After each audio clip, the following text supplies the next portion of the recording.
மர்மத்தின் நடுவே ஒரு இரவு. அப்பா, அந்த பழைய வீட்டில் இரவு ஏதாவது நடக்குமா? சின்ன கதிர் கேட்டான். அப்பாவோ, சும்மா இருட்டா, ஏதுமில்ல என்றார்.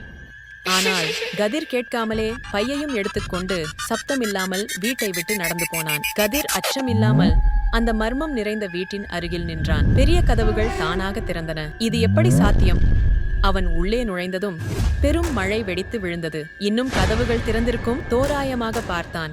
ஆனால் கதவுகள் சற்றும் நகரவில்லை. வீட்டுக்குள் முழு இருட்டு. ஆனா பச்சை நிற வெளிச்சம் எங்கோ வெளியில் மின்னியது. கதிர் அதனை தொடர்ந்து செல்லவே ஒரு பெரிய ஓவியத்தை காண்கிறான். ஓவியத்தில் ஒரு சிறுவன் கதிர் போல் ஒரு பேண்டுடன் இருந்தான்.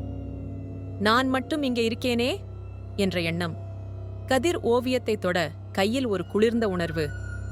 திடீரென ஓவிய சிறுவன், எனக்கு உதவி செய்யுமா என்று கேட்கிறான். அதற்குள் கதிர் ஓவியத்துக்குள் மாயமாகிறான். உலகம் மாறிவிட்டது. இது மாயா உலகம். அங்கே பறக்கும் கற்களும் வானத்தில் மிதக்கும் பாலங்களும் இருந்தன. நான் எப்படி வெளியே போக வேண்டும்? கதிர் குழப்பத்தில் சின்ன ஓவிய சிறுவனை தேடி ஓடுகிறான். ஒரே தடவை பயங்கரமாக மின்னல் பாய கதிர் மொத்தமாக மாயா உலகத்தில் மாட்டிக்கொள்ளப் போகிறான் போலிருந்தது. அவனை யாரும் பார்க்க முடியவில்லை. பிரச்சனைகளின் நடுவில் கதிர் திடீரென ஒரு கண்ணாடி விளக்கை பிடிக்கிறான். இது என்ன? அவன் மொத்த உலகமும் அதில் பிரதிபலிக்கிறது. அதிலிருந்து வெளிவரும் ஒலி மர்மம் தீரவா இல்லை முடிவா என்று கேட்கிறது.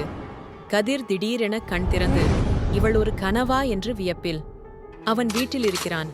பக்கத்தில் அப்பா குரல். கதிர், தூங்கவா? நெஞ்சம் தடுக்க கதிர் அச்சத்துடன் சொன்னான். அப்பா, அவ்வளவு சாதாரணமில்லை.